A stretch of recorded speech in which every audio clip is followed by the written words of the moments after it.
आपका चश्मा ठीक है ना, कितना पावर है? नहीं, मैं ऐसे ही पूछ रहा हूँ, मतलब मैं आप पे तंज नहीं कर रहा। ठीक है, मैं कामना करता हूँ कि आपका आँख ठीक हो जाए। ये तो चलिए आँख की खराबी है तो चश्मा लगा लिए, आजकल हमारे दिमाग को भी खराब किया जाता है। आँख में ऐसा परसेप्शन झोंका जाता है ना कि सामने का सच नहीं दिखता है। मैं केरल के एक मंदिर में गया, बहुत मशहूर मंदिर है गुरुवायूर, तो लोगों ने कहा कि मंदिर जा रहे हैं। मैं गुरुद्वारा गया, कोई नहीं पूछा कि गुरुद्वारा जा रहे हैं। ये इस देश का पॉलिटिकल डिस्कोर्स का एक्सिस है जहां से आप ये सवाल पूछ रहे हैं। मैं कहता हूं कि ये ना अंतिम सत्य नहीं है। राहुल जी अपनी यात्रा में मंदिर गए हैं, मठ गए हैं, गुरुद्वारे गए हैं, चर्च गए हैं, मस्जिद गए हैं। हम वो हर जगह जाएंगे जहां इंसान जाते हैं।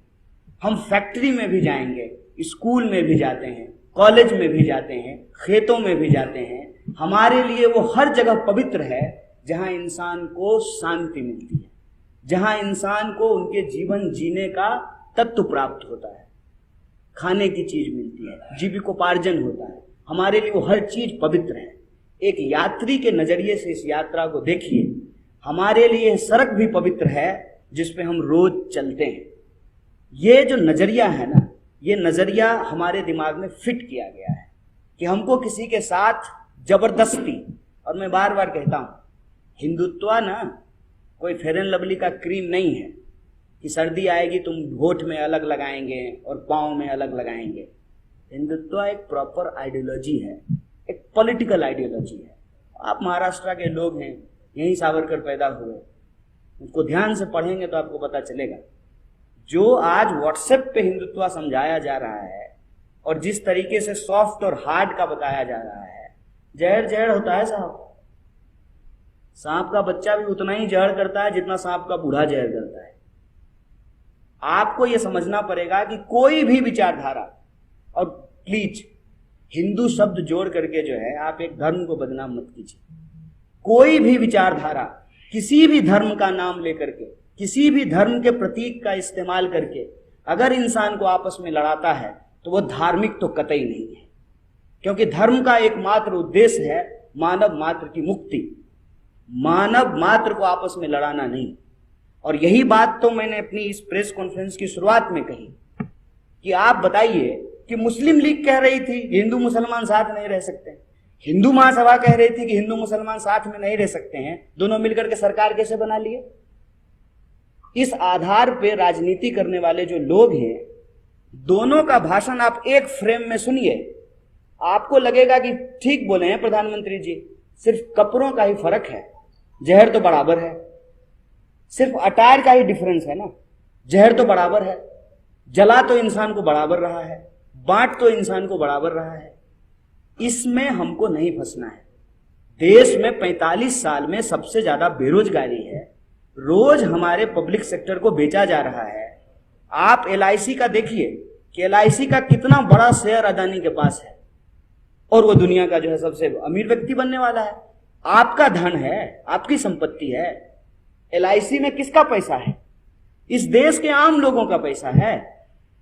आपका पैसा लेकर के कोई अमीर बन रहा है और आपके बच्चों को नौकरी नहीं मिल रही है, उनका बच्चा BCCI का सेक्रेटरी बन रहा है और उनका नेता चुनाव में जाकर के परिवारवाद पे भाषण दे रहा है।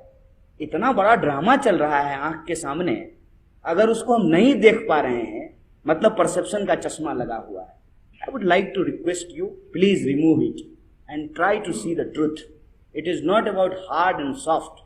It is about truth. It is about reality.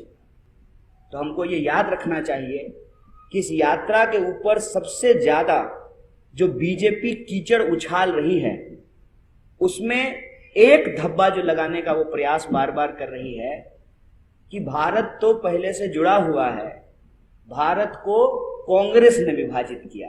ये झूठ वो बार बार बोल रहे हैं। आप मीडिया के साथी हैं, आपसे वो अक्सर अपने सवाल जवाब में ये बात कह रहे हैं, नहीं तो उनके पास व्हाट्सएप की एक बहुत बड़ी इंडस्ट्री है जिसपे वो झूठ चलाते हैं। तो मैं आपसे ये साझा करना चाहता हूं कि जिन्ना की विभाजनकारी राजनीति के साथ आज जो लोग गद्दी पे बैठे हुए हैं उनकी विचारधारा से संबंधित संगठन हिंदू महासभा का गहरा संबंध था। आप जानते हैं कि 47 से पहले भी देश में चुनाव हुए थे और उन चुनावों में हिंदू महासभा और मुस्लिम लीग मिल करके सरकार बनाई थी।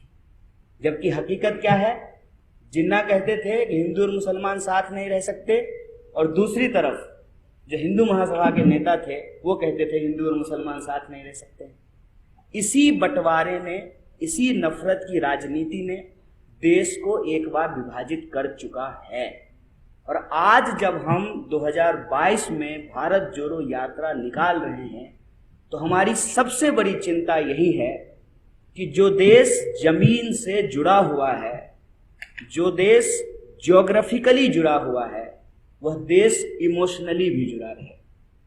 जमीन के साथ साथ हमारी भावनाएं भी जुड़ी रहे, हमारी उम्मीदें भी जुड़ी रहे, हमारी आशाएं भी जुड़ी रहे। इस देश के किसी भी नागरिक को, चाहे वो समाज के अंतिम पायदान पे खड़ा व्यक्ति हो, उसको कभी ये महसूस ना हो कि इस देश में उसके भविष्य की चिंता नहीं की जा रही है। हम ये महसूस कर रहे हैं कि लगातार राजनीतिक विमर्श से, सामाजिक विमर्श से, परिवार के व्हाट्सएप ग्रुप में, स्कूल के व्हाट्सएप ग्रुप में लोगों के बुनियादी सवाल गायब कर दिए गए हैं और जो गैर जरूरी चीजें हैं उस पर फोकस किया जा रहा है। इतिहास को गलत तरीके से प्रस्तुत करके हमारे वर्तमान का अपहरण किया जा रहा है और हमारे भविष्य को अंधेरे में डाला जा रहा है। इसी परिस्थिति को समझते हुए यह भारत जोड़ो यात्रा एक पवित्र उद्देश्य लेकर के चली है।